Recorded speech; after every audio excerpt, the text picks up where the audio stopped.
You only wanted to watch one show, or try one app, or unlock one feature that looked useful for about 12 minutes. So you clicked the button, Start Free Trial.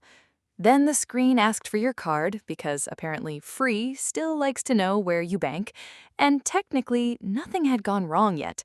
No charge, no warning, no dramatic music. Just one small yes. But somehow it already felt like the system had more follow-through than you did.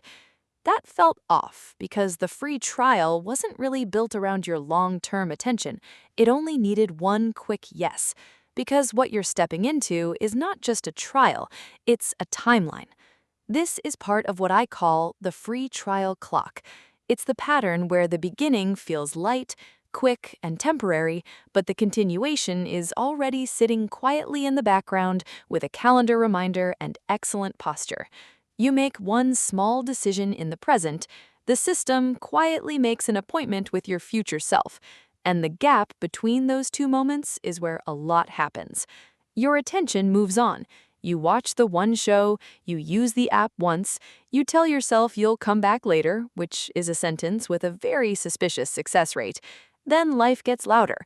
Work piles up, texts come in, something needs to be cleaned, answered, fixed, picked up, paid, returned, or remembered.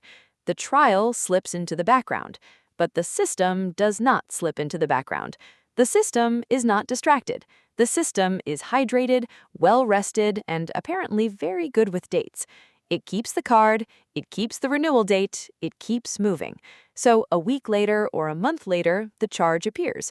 Maybe it's small enough not to feel dramatic, just enough to make you pause and do that tiny mental audit where you stare at the charge like it personally betrayed you. And that's often the part that feels strangely personal, because when you see it, it can feel like a little self-indictment, like you forgot, like you missed the window, like this was just one more thing you should have handled better. But this pattern works because of a mismatch, not a mismatch between right and wrong, a mismatch between how long human attention lasts and how long a payment structure can keep going once it's already in motion. The sign-up moment is active, the forgetting moment is passive, and unfortunately, passive is where subscriptions like to move in, unpack a small bag, and get comfortable. That doesn't mean the original choice was foolish.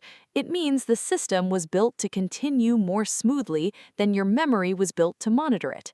So if a free trial didn't feel free, it may be because the real transaction wasn't the first click.